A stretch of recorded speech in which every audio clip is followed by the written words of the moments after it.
A growing police presence and a throng of TV news cameras surrounded a Manhattan courthouse on Friday, where ex-President Donald Trump was due to be fingerprinted and get a mugshot next week as he becomes the first sitting or former commander-in-chief in American history to face criminal charges.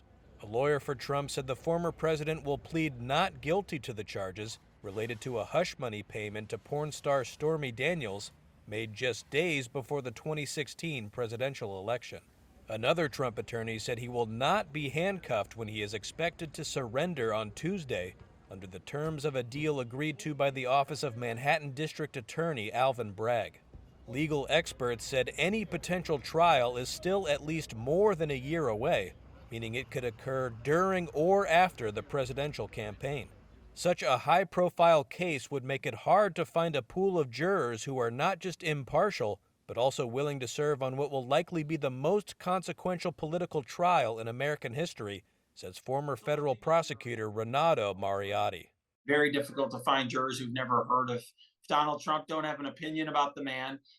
Difficult to deal with protests and potential outrage and the safety of everyone involved. Right, there have already been some threats made against the prosecutor. Jurors are also expected to be open-minded to the facts of a case, but polling shows Trump supporters and his opponents are not easily dissuaded from their views of the former president. That could play to Trump's advantage, says James Sample, who teaches law at Hofstra University. His supporters, there's a 30% of the American population that believes he can do no wrong, has done no wrong, and could never do wrong.